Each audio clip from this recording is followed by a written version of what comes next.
Hi hello ನಮಸ್ಕಾರ ಎಲ್ಲರಿಗೂ nature ಸ್ಪಿರಿಟ್ನ ಆ್ಯಂಡ್ ಕನ್ನಡ ಟ್ಯಾರೋ ಕಾರ್ಡ್ ರೀಡಿಂಗಿಗೆ ವೆಲ್ಕಮ್. ಇವತ್ತು ನಾನು ತಗೋತಾ ಇರುವಂತಹ ರೀಡಿಂಗ್ ಯಾವುದು ಅನ್ನೋದಾದರೆ, ನಿಮ್ಮ ಪರ್ಸನ್ಗೆ ನಿಮ್ಮ ಬಗ್ಗೆ ಈಗ ಇರುವಂತಹ ಫೀಲಿಂಗ್ಸ್ ಏನು ಅನ್ನೋದ್ರ ಬಗ್ಗೆ ನಾನು ರೀಡಿಂಗನ್ನು ತಗೋತಾ ಇದ್ದೀನಿ. ಓಕೆ, ಸೊ ಇದೆಲ್ಲವೂ ಕೂಡ ಇನ್ ಜನರಲ್ ಆಗಿರುವಂತಹ ರೀಡಿಂಗ್ ಆಗಿರೋದ್ರಿಂದ ನಿಮಗೆ ರೆಸೋನೇಟ್ ಆದರೆ ಮಾತ್ರ ತಗೊಳ್ಳಿ. ಹಾಗೇನೆ ಸ್ಕ್ರೀನ್ ಮೇಲೆ ಕಾಣ್ತಾ ಇರುವಂತಹ ಒಂದು ನಂಬರ್, ಅದು ಪರ್ಸನಲ್ ರೀಡಿಂಗಿನ ನಂಬರ್ ಆಗಿರುತ್ತೆ. ಯಾರಿಗೆಲ್ಲ ಪರ್ಸನಲ್ ರೀಡಿಂಗಿನ ಅವಶ್ಯಕತೆ ಇದೆಯೋ ಅವರೆಲ್ಲರೂ ಕೂಡ ವಾಟ್ಸಪ್ ಮೆಸೇಜ್ ಅನ್ನ ಮಾಡೋದ್ರ ಮೂಲಕ ಪೇ ಮಾಡಿ ನಿಮ್ಮ ರೀಡಿಂಗ್ಸ್ಗಳನ್ನು ನೀವು ತಗೋಬಹುದಾಗಿರುತ್ತೆ. ಓಕೆ, ಸೊ ಸದ್ಯಕ್ಕೆ ನಿಮ್ಮ ಪರ್ಸನ್ಗೆ ನಿಮ್ಮ ಬಗ್ಗೆ ಇರುವಂತಹ ಫೀಲಿಂಗ್ಸ್ಗಳೇನು ಅನ್ನೋದ್ರ ಬಗ್ಗೆ ನಾನು ರೀಡಿಂಗ್ ಅನ್ನು ತಗೋತಾ ಇರೋದು. ನಿಮ್ಮ ಪರ್ಸನ್ನಿನ ಹೆಸರನ್ನ 11 ಬಾರಿ ನೆನಪು ಮಾಡ್ಕೊಳ್ಳೋದ್ರ ಮೂಲಕ, ಅಥವಾ ನಿಮ್ಮ ಪರ್ಸನ್ ಒಂದು ಇಮೇಜ್ ನಿಮ್ಮ ಮನಸ್ಸಿನಲ್ಲಿ ಮೂಡೋ ಥರ ನೀವು ಇಮೇಜ್ ಮಾಡಿಕೊಂಡು, ತದನಂತರದಲ್ಲಿ ನಾನು ಕೊಟ್ಟಿರುವಂತಹ 2 ಆಯ್ಕೆಗಳಲ್ಲಿ ಯಾವುದಾದರೂ ಒಂದನ್ನು ಆಯ್ಕೆ ಮಾಡಿಕೊಳ್ಳಿ. ಗ್ರೇಪ್ಸ್ ಅನ್ನು ಆಯ್ಕೆ ಮಾಡಿಕೊಂಡ್ರೆ ಫೈಲ್ ನಂಬರ್ 1, ಸ್ಟ್ರಾಬೆರಿಯನ್ನು ಆಯ್ಕೆ ಮಾಡಿಕೊಂಡ್ರೆ ಫೈಲ್ ನಂಬರ್ 2 ಆಗಿರುತ್ತೆ. ಆಯ್ಕೆಯನ್ನು ಮಾಡ್ಕೊಳ್ಳುವಾಗ ಬಹಳ ಕಾನ್ಸಂಟ್ರೇಷನ್ ಇಂದ ಆಯ್ಕೆಯನ್ನು ಮಾಡ್ಕೊಳ್ಳಿ. ಈ 2ರಲ್ಲಿ ನಿಮಗೆ ಯಾವುದು ತುಂಬಾ ಅಟ್ರಾಕ್ಟ್ ಆಗುತ್ತೋ ಅದನ್ನು ಸೆಲೆಕ್ಟ್ ಮಾಡ್ಕೊಳ್ಳೋದ್ರ ಮೂಲಕ ನೀವು ರೀಡಿಂಗ್ಸ್ಗಳನ್ನು ನೋಡ್ಬೋದಾಗಿರುತ್ತೆ. ಹಾಗೆಯೇ ಡಿಸ್ಕ್ರಿಪ್ಷನ್ ಬಾಕ್ಸಿನಲ್ಲಿ ಪ್ರತಿ ಫೈಲ್ನ ಟೈಮ್ಸ್ ಅನ್ನು ಕ್ಲಿಯರ್ ಆಗಿ ಮೆನ್ಷನ್ ಮಾಡಿರ್ತೀನಿ. ನೀವು ಯಾವ ಫೈಲನ್ನು ಸೆಲೆಕ್ಟ್ ಮಾಡ್ಕೊಂಡಿರ್ತೀರೋ ಆ ಫೈಲ್ನ ಟೈಮ್ಸ್ ಅನ್ನು ನೋಡಿ ಸ್ಕಿಪ್ ಆಗಿ ನಿಮ್ಮ ರೀಡಿಂಗ್ಸ್ಗಳನ್ನು ನೀವು ತಗೋಬಹುದಾಗಿರುತ್ತೆ. ಓಕೆ, ರೀಡಿಂಗ್ ಅನ್ನು ಶುರು ಮಾಡೋಣ. Okay, let start.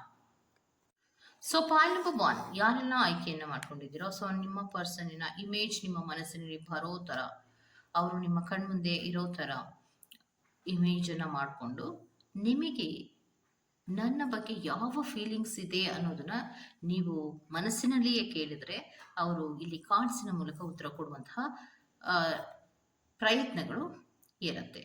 Okay, so file number 1 ಯಾರೆಲ್ಲ ಆಯ್ಕೆಯನ್ನು ಮಾಡ್ಕೊಂಡಿದ್ದೀರಾ, ಅದು ಗ್ರೇಪ್ಸ್ ಅನ್ನು ಆಯ್ಕೆ ಮಾಡ್ಕೊಂಡಿರ್ತೀರ ಅಲ್ವಾ. ಸೊ ನಿಮಗೆ ಬಂದಿರುವಂತಹ ರೀಡಿಂಗ್, ನಿಮ್ಮ ಪರ್ಸನ್ ಹೇಳ್ತಾ ಇರೋದು, ನಾನು ನಿನ್ನ ಬಗ್ಗೆ ತುಂಬಾ ದುಃಖದಲ್ಲಿ ಇದ್ದೀನಿ ಅನ್ನುವಂತಹ ಉತ್ತರವನ್ನ ಕೊಡ್ತಾ ಇದ್ದಾರೆ. ಯಾಕೆ ಅಂದ್ರೆ, ಪ್ರೀತಿ ಅನ್ನೋದು ನಿಷ್ಕಲ್ಮಶವಾಗಿತ್ತು, ಪ್ರಾಮಾಣಿಕವಾಗಿತ್ತು, ನಿನ್ನ ಮೇಲೆ ಒಂದು ಅಫೆಕ್ಷನೇಟ್ ಇತ್ತು. ಆದ್ರೆ ಸೀರಿಯಸ್ ಕಮಿಟ್ಮೆಂಟ್ ನಿನ್ನ ಕಡೆಯಿಂದ ಸಿಗುತ್ತೆ ಅಂತ ನಾನು ಅನ್ಕೊಂಡೆ. ಬಟ್ ನನಗೆ ಯಾಕೋ ಈಗ ಎಮೋಷನ್ ಫುಲ್ ಆದ್ನೇನೋ ಅನ್ನುವಂತಹ ಫೀಲಿಂಗ್ಸ್ ನನಗೆ ಬರ್ತಾ ಇದೆ ಅನ್ನುವಂತಹ ಉತ್ತರವನ್ನ ಕೊಡ್ತಾ ಇದ್ದಾರೆ. ಯಾಕೆ ಅನ್ನೋದಾದ್ರೆ, ಪ್ರೀತಿಯ ವಿಚಾರದಲ್ಲಿ ಅವರಿಗೆ ಬೇಕಾಗಿರೋದು ಎಮೋಷನಲ್ ನೀಡ್ಸ್ಗಳು ಬೇಕು. ಪ್ರತಿಯೊಂದು ಭಾವನೆಗಳಿಗೂ ಕೂಡ ಸ್ಪಂದಿಸುವಂತಹ ಒಬ್ಬ ವ್ಯಕ್ತಿ ಬೇಕು ಅನ್ನುವಂತಹ ರೀತಿಯಲ್ಲಿ ಅವರು ನಿಮ್ಮನ್ನ ಪ್ರೀತಿ ಮಾಡಿದ್ದು, ಕಮಿಟ್ಮೆಂಟ್ ಅನ್ನ ಪಡ್ಕೋಬೇಕು ನಿಮ್ಮಿಂದ ಅಂತ ನಿಷ್ಕಲ್ಮಶವಾದಂತಹ ನಾನು ಪ್ರೀತಿಯನ್ನ ಕೊಟ್ರೆ ಅವರು ಕೂಡ ನನಗೆ ನಿಷ್ಕಲ್ಮಶವಾಗಿಯೇ ಪ್ರೀತಿಯನ್ನ ಕೊಡಬೇಕು ಅನ್ನುವಂತಹ ರೀತಿಯಲ್ಲಿ ನನ್ನ ಮನಸ್ಥಿತಿ ಇತ್ತು. ಆದರೆ ಯಾಕೋ ಈಗ ನನಗೆ ಈ ಪ್ರೀತಿಯಲ್ಲಿ ಒಂದು ರೀತಿಯಲ್ಲಿ ಮೆಂಟಲ್ ಸ್ಟ್ರೆಸ್ಗಳಾಗ್ತಾ ಇದೆ ಅಂತ ಅನ್ನಿಸ್ತಾ ಇದೆ. ಎಮೋಷನಲ್ ನೀಡ್ಸ್ ನನಗೆ ಬೇಕು ಅಂತ ನಾನು ಅನ್ಕೊಂಡು ಪ್ರೀತಿಯನ್ನ ಮಾಡಿದೆ. ಆದರೆ ಇಲ್ಲಿ ಎಮೋಷನಲ್ ಆಗಿ ನೀನು ನನಗೇನು ಕನೆಕ್ಟ್ ಆಗಿದ್ಯಾ ಅಂತ ನನಗೇನು ಅನ್ನಿಸ್ತಾ ಇಲ್ಲ. ಒಂದು ನೆಗೆಟಿವ್ ಪ್ಯಾಟ್ರನಿನ ರೀತಿಯಲ್ಲಿ ಈ ಪ್ರೀತಿ ಇದೆಯೇನೋ ಅಂತ ನನಗೆ ಅನ್ನಿಸ್ತಾ ಇದೆ. ಯಾಕೆಂದ್ರೆ ಬರೀ ಒಂದು ರೀತಿಯ ಸ್ವಾರ್ಥತೆಯೇ ಈ ಪ್ರೀತಿಯಲ್ಲಿ ತುಂಬಿರುವಂತಹದ್ದು.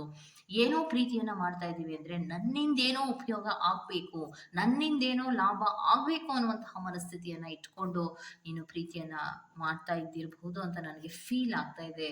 ಸೊ ಅದೆಲ್ಲವನ್ನ ನಾನು ಓಪನ್ ಅಪ್ ಆಗಿ ನಿನ್ನ ಹತ್ರ ಹೇಳ್ಕೊಡೋದಕ್ಕೆ ಸಾಧ್ಯ ಆಗ್ತಾ ಇಲ್ದೇನೂ ಇರಬಹುದು. ಆದರೆ ನಮ್ಮಿಬ್ಬರ ನಡುವೆ ಒಂದು ರೀತಿಯ ಭಿನ್ನಾಭಿಪ್ರಾಯಗಳನ್ನೋದು ಮೂಡಿದೆ. ನಾನೇ ಬೇರೆ ನೀನೇ ಬೇರೆ ಅನ್ನುವಂತಹ ರೀತಿಯ ಒಂದು ಕ್ರಾಸ್ ರೋಡ್ಸ್ಗಳು ಕ್ರಿಯೇಟ್ ಆಗಿದೆ. ನಮ್ಮ ಭಾವನೆಗಳಾಗ್ಲಿ, ಪ್ರೀತಿಗಳಾಗ್ಲಿ, ಒಂದು ರೀತಿಯ ಫೀಲಿಂಗ್ಗಳ ಶೇರಿಂಗ್ಗಳಾಗ್ಲಿ ಯಾವುದೂ ಕೂಡ ಹೊಂದಾಣಿಕೆ ಅನ್ನೋದೇ ಆಗ್ತಾ ಇಲ್ಲ. ಸೊ ಇದಕ್ಕೆ ನನಗೆ ತುಂಬಾ ಬೇಜಾರಾಗ್ತಾ ಇದೆ. ಪ್ರೀತಿಯನ್ನ ಮಾಡಿದಂತಹ ಉದ್ದೇಶವೇ ಬೇರೆ, ಆದ್ರೆ ಈ ಪ್ರೀತಿಯಲ್ಲಿ ನಡೀತಾ ಇರೋದೇ ಬೇರೆ. ಇದಕ್ಕಾಗಿ ನನಗೆ ತುಂಬಾ ಬೇಜಾರ್ ಆಗಿರುವಂತಹದ್ದು ಅನ್ನೋದನ್ನ ಹೇಳ್ತಾ ಇದ್ದಾರೆ.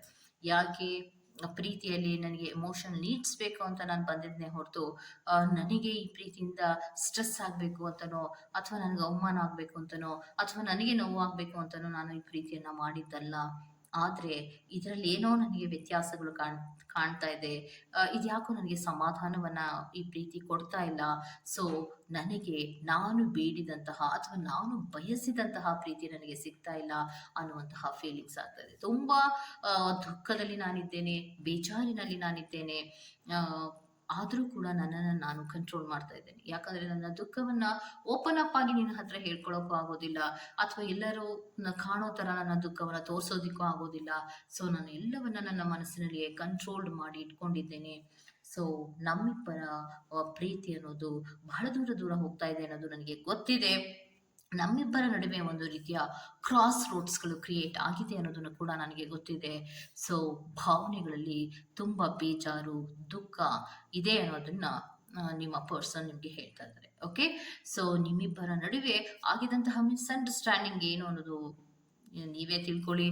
ಏನು ಭಿನ್ನಾಭಿಪ್ರಾಯಗಳಿಂದ ನೀವಿಬ್ರು ದೂರ ಹೋದ್ರಿ, ಯಾವ ಮಿಸ್ಅಂಡರ್ಸ್ಟ್ಯಾಂಡಿಂಗ್ಗಳಿಂದ ನೀವು ದೂರ ಆಗಿದ್ದೀರೋ ಅದರ ಕಡೆಗೆ ಗಮನವನ್ನ ಕೊಟ್ಕೊಳ್ಳಿ. ಸೊ ನಿಮ್ಮ ಪರ್ಸನ್ ಮಾತ್ರ ನಾನು ಸಮಾಧಾನವಾಗಿ ಇಲ್ಲ, ನನಗೆ ಬಯಸಿದಂತಹ ಪ್ರೀತಿ ನನಗೆ ಸಿಕ್ಕಿಲ್ಲ, ಸೊ ಅದಕ್ಕೋಸ್ಕರವಾಗಿ ನನಗೆ ಬೇಜಾರಾಗಿದೆ, ಆದರೂ ಕೂಡ ನಾನು ಅದನ್ನ ಓಪನ್ ಅಪ್ ಆಗಿ ನಿನ್ನ ಹತ್ರ ಹೇಳ್ಕೊಳ್ಳಲ್ಲ ಅನ್ನೋದನ್ನ ಹೇಳ್ತಾ ಇದ್ದಾರೆ. ಸೊ ಇದಿಷ್ಟು ನಿಮ್ಮ ಪರ್ಸನ್ ನಿಮಗೆ ಕೊಡ್ತಾ ಇರುವಂತಹ ಸಾಧ್ಯದ ಫೀಲಿಂಗ್ಸ್ ಏನು ಅನ್ನುವಂತಹ ಡೀಟೇಲ್ಸ್ ಅನ್ನ ಕೊಡ್ತಾ ಇದ್ದಾರೆ. ಈ ತರಹದ ರೀಡಿಂಗ್ ನಿಮ್ಗೆ ಇಷ್ಟ ಆಗಿದ್ರೆ ದಯವಿಟ್ಟು ಸಬ್ಸ್ಕ್ರೈಬ್ ಮಾಡಿ, ಪಕ್ಕದಲ್ಲಿರುವಂತಹ ಬೆಲ್ ಐಕಾನ್ ಪಂಚ್ ಅಂತ ಪ್ರೆಸ್ ಮಾಡಿ. Go to the next file number 2.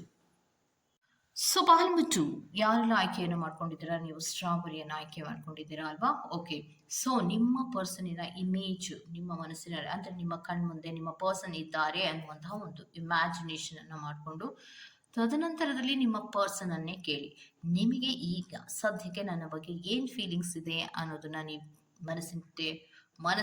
ಮನಸ್ಸಿನಲ್ಲಿ ನೀವು ಕೇಳ್ತಾ ಹೋಗಿ, ಇಲ್ಲಿ ಉತ್ತರಗಳು ಸಿಗುತ್ತೆ ನಿಮಗೆ. ಓಕೆ, ಸೊ ನಿಮ್ಮ ಪರ್ಸನ್ ನಿಮಗೆ ಏನು ಹೇಳ್ತಾ ಇದ್ದಾರೆ ಅನ್ನೋದಾದ್ರೆ, ನನಗೆ ಎಮೋಷನಲ್ ಆಗಿ ಕೆಲವೊಂದು ಡಿಸಿಷನ್ಸ್ ಅನ್ನು ತಗೊಳ್ಳೋದಕ್ಕೆ, ನನ್ನದೇ ಆದಂತಹ ರೀತಿಯಲ್ಲಿ ನಾನು ತಗೊಳ್ಳೋದಕ್ಕೆ ನನಗೆ ಅವಕಾಶಗಳು ಬೇಕು ಅನ್ನೋದನ್ನ ಅವರು ಬೇಕಾಗಿತ್ತು ನನಗೆ ಅನ್ನೋದನ್ನ ಹೇಳ್ತಾ ಇದ್ದಾರೆ. ಯಾಕಂದ್ರೆ ಪ್ರೀತಿ ಅಂದರೆ ನಾನು ಏನೇನೋ ಕನಸುಗಳನ್ನು ಕಟ್ಟಿದ್ದೇನೆ, ಅದೆಲ್ಲ ಕನಸುಗಳನ್ನು ನನಸು ಮಾಡ್ಕೋಬೇಕು ಅಂದರೆ ನನ್ನದೇ ಆದಂತಹ ರೀತಿಯಲ್ಲಿ ನಾನು ಇರಬೇಕು ಅಂತ ಬಯಸ್ತೀನಿ. ಆದರೆ ನನ್ನದೇ ಆದಂತಹ ರೀತಿಯಲ್ಲಿ ನನ್ನ ಪ್ರೀತಿಯನ್ನು ಉಳಿಸ್ಕೊಳ್ಳೋದಾಗ್ಲಿ ಬೆಳೆಸ್ಕೊಳ್ಳೋಕ್ಕಾಗಲಿ ಈ ಪ್ರೀತಿಯಲ್ಲಿ ಸಿಗ್ತಾ ಇಲ್ಲ ಅಥವಾ ಆಗ್ತಾ ಇಲ್ಲ ಅನ್ನೋದನ್ನ ಹೇಳ್ತಾ ಇದ್ದಾರೆ. ಯಾಕೆ ಅಂದರೆ ನಿಮ್ಮಿಬ್ಬರ ನಡುವೆ ಕೆಲವೊಂದು ರೀತಿಯ ಮಿಸ್ಅಂಡರ್ಸ್ಟ್ಯಾಂಡಿಂಗ್ಗಳು, ಮಿಸ್ಕಮ್ಯುನಿಕೇಶನ್ಸ್ಗಳು, ಗ್ಯಾಪ್ಗಳು ಮೇಲಿಂದ ಮೇಲೆ ಸೃಷ್ಟಿಯಾಗ್ತಾ ಇರುವಂತಹದ್ದನ್ನ ಅವರು ಹೇಳ್ತಾ ಇದ್ದಾರೆ. ಸೊ ಹಲವಾರು ಕಾರಣಗಳಿಂದ ನಿಮ್ಮಿಬ್ಬರ ನಡುವೆ ಏನು ಗ್ಯಾಪ್ಗಳು ಸೃಷ್ಟಿಯಾಗ್ತಾ ಇರೋದು, ಮಾತಿನಲ್ಲಿ ಕೆಲವೊಂದು ಮಿಸ್ಕಮ್ಯುನಿಕೇಶನ್ಸ್ಗಳಾಗ್ತಾ ಇರುವಂತಹದ್ದು, ಒಬ್ರಿಗೊಬ್ಬರಿಗೆ ಹೊಂದಾಣಿಕೆಯ ಕೊರತೆ ಆಗ್ತಾ ಇರುವಂತಹದ್ದನ್ನ ರೆಪ್ರೆಸೆಂಟ್ ಮಾಡ್ತಾ ಇದೆ ಅನ್ನೋದನ್ನ ಹೇಳ್ತಾ ಇದ್ದಾರೆ. ಸೊ ಅವರಿಗೆ ಫೀಲಿಂಗ್ಸ್ಗಳಲ್ಲಿ ನನಗೆ ಬೋರ್ ಆಗ್ತಾ ಇದೆ, ಈ ಪ್ರೀತಿಯೇ ನನಗೆ ಬೋರ್ ಆಗ್ತಾ ಇದೆ ಅನ್ನೋದನ್ನ ಹೇಳ್ತಾ ಇದ್ದಾರೆ. ಯಾಕೆ ಅಂದರೆ ಕ್ಲಾಶಸ್ಗಳ ಮೇಲೆ ಕ್ಲಾಶಸ್ಗಳು, ಅಂದರೆ ಜಗಳಗಳ ಮೇಲೆ ಜಗಳಗಳು, ಒಬ್ರಿಗೊಬ್ರಿಗೆ ಹೊಂದಾಣಿಕೆ ಆಗದೆ ಇರುವಂಥದ್ದು, ನಿಮ್ಮ ಮಾತನ್ನು ಅವ್ರು ಅಕ್ಸೆಪ್ಟ್ ಮಾಡಲ್ಲ, ಅವರ ಮಾತನ್ನು ನೀವು ಅಕ್ಸೆಪ್ಟ್ ಮಾಡಲ್ಲ.